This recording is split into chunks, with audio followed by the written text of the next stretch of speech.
আসসালামু আলাইকুম, সবাই কেমন আছেন? আশা করতেছি ভালো আছেন। আমিও ভালো আছি আল্লাহর রহমতে। জীবনে যত যাই হোক না কেন ঘুরে দাঁড়াতে হয়। জীবন কারোর জন্য থেমে থাকে না। আমাদের এই ক্ষণিকের দুনিয়াতে কেউ কারো না আছে না, যায় দিন ভালো আসে দিন খারাপ। তেমনই গরম চলে যাওয়ার পর হঠাৎ ঠান্ডা পড়ার সাথে সাথে সবাই বাসার অসুস্থ হয়ে গেছে। ঠান্ডা জ্বর কাশি এটা যেন লেগেই আছে। তাই কিছুদিন ধরে শরীর মন কোনো কিছুই ভালো না থাকার কারণে স্কিন কেয়ারটা একদমই করতে পারতেছিলাম না। আমার এই স্কিন কেয়ার কম্বোটা তো আপনারা সবাই জানেন। আমি সবসময় অপরাজিতা পেজের কম্বোটাই ইউজ করি। এটা সবসময় আমার চোখের সামনেই থাকে, যাতে করে আমি স্কিন কেয়ার করতে আসলে খোঁজাখুঁজি না করা লাগে। একটা কম্বোতে স্কিনে যত ধরনের সমস্যা থাকে, নর্মালি ব্রণের সমস্যা, দাগের সমস্যা, স্কিনের র্যাশ হওয়া, স্কিন ড্যামেজ হয়ে যাওয়া, সবকিছুই কিন্তু রিপেয়ার করতে এই কম্বোটাই সাহায্য করবে। ফেস ওয়াশ দিয়ে ভালো করে স্কিনটা ক্লিন করে এখন ফেস প্যাকটা ইউজ করে নিচ্ছি। যত কাজ করি আর যতই ব্যস্ত থাকি না কেন, স্কিন কেয়ারটা করতে কিন্তু আমি একদমই ভুলি না। শেষে নিজের যত্ন ভালো করে না নিলে শরীর মন এমনিই ভালো থাকে না। ফেস প্যাকটা 10 মিনিট রেখে ভালো করে স্কিনটা ক্লিন করে চলে আসলাম সিরামটা দেওয়ার জন্য। যারা আমাদের অপরাজিতা পেজের কম্বোটা নিতে চান তাদের জন্য উপরে আমাদের পেজ লিংকটা দেওয়া থাকবে। সিরামটা ইউজ করার পর আমি ক্রিমটা ইউজ করে নিব।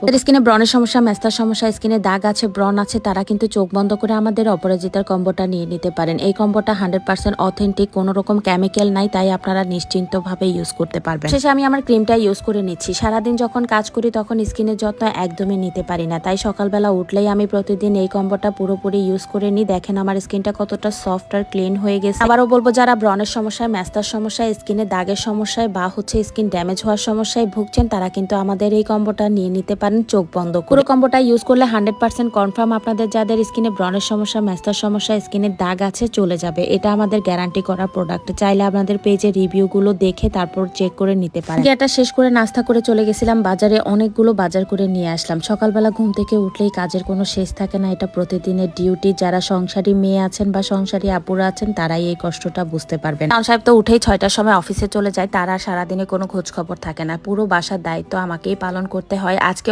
অনেকগুলো জলপাই একসাথে কিনে নিয়ে আসলাম। জলপাইয়ের মনে হয় দাম কমেছে, তাই বেশি করে জলপাই নিয়ে আসলাম। আম্মু আমার বিজনেসের জন্য আচার বানাবে, আমি আমার জন্য আচার বানাবো, তাই একসাথে অনেকগুলোই নিয়ে আসলাম। এখানে সরিষার তেলও নিয়ে আসলাম। বাজারে যাওয়ার আগে বাসা থেকে কত কিছুর কথা মনে করে যাই, কিন্তু বাজারে গেলে আমি সবকিছু ভুলে যাই। অনেক কিছু লাগতো কিন্তু আমার কিছুই আনতে মনে নাই, যদিও আমি আজকে লিস্ট করে নিয়ে যাই নাই, তাই আমার এই ভুলটা হয়েছে। তারপরও টুকিটাকি যা যা দরকার ছিল সেগুলো নিয়ে আসছি। এখন হচ্ছে মাছগুলো কেটে নিচ্ছি। তেলাপিয়া মাছ কিন্তু আমার খুবই পছন্দের একটা মাছ। তেলাপিয়া মাছ, পাঙ্গাস মাছ, আমার কাছে কেন জানি কাটা ছাড়া সব মাছই অনেক বেশি ভালো লাগে। যদিও তেলাপিয়া মাছের মধ্যে একটু কাটা থাকে, কিন্তু দেশের তেলাপিয়া মাছগুলো বেশি মজা লাগে। আর এই তেলাপিয়া মাছগুলো অত বেশি মজা লাগে না, যদিও তেলাপিয়া মাছের সাথে কিন্তু সব তরকারিই যায়, মানে সব ধরনের তরকারি দিয়েই কিন্তু তেলাপিয়া মাছটা রান্না করা যায়। এই শীতের সিজনে তো সব ধরনের সবজি পাওয়া যায়। সবজি দিয়ে মাছ রান্না করতে অনেক বেশি মজা লাগে। এই তো আমি সবকিছু রেডি করে নিলাম রান্নার জন্য। দুপুরের আগেই হচ্ছে রান্না বান্নার একটা ঝড় চলে যায় বাসার উপর দিয়ে।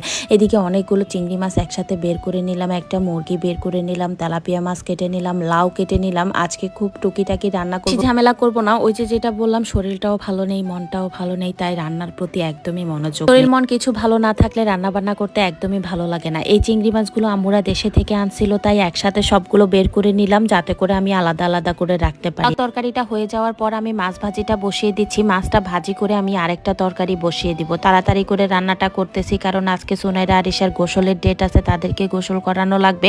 বাসায় অনেক কাজ আজকে। এই ফাঁকে আমি ছাদে চলে আসলাম আমার গাছের একটু সবজি নেওয়ার জন্য।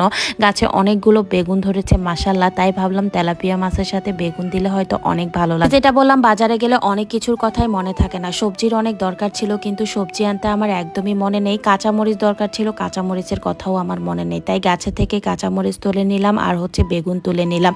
আলু দিয়ে, বেগুন দিয়ে, তেলাপিয়া মাছ দিয়ে রান্না করবো। আর কাঁচামরিচটা নিয়ে নিলাম লাউর জন্য। এই দেখেন আমার সবজি এনে আমি আমার বেগুনগুলো কেটে নিলাম। বেগুন আর হচ্ছে ফুলকপি আর টমেটো দিয়েই হচ্ছে তেলাপিয়া মাছটা রান্না করব। নিজের গাছের একটা সবজি হলেও কিন্তু রান্না করতে অনেক বেশি আনন্দ লাগে, তাই না? আজকে কেন জানি মনে হচ্ছে আমি ছোটবেলায় সেই খতিবাত রান্না করতাম। ছোটবেলায় আমরা যখন সবাই মিলে পিকনিক করতাম, তখন এভাবেই হচ্ছে বাড়ির উঠোনে বসে রান্না করতাম। এই নিজের গাছের সবজি নিয়ে, নিজের পুকুরের মাছ নিয়ে, নিজের মুরগি নিয়ে, সবকিছুই হচ্ছে নিজেদের জিনিস দিয়ে আমরা একটা খতিবাত রান্না করতাম। জানি না কে কে এই কাজটা করতেন, আমার সেই ছোটবেলার কথা মনে পড়ে গেল। যাই হোক, এই তো এখন মাছটা হয়ে যাওয়ার পর আমি মুরগিটা বসিয়ে দিচ্ছি। বাসায় যেহেতু মেহমান আছে, তাই ভালো মন্দ তো কিছু রান্না করা লাগবেই।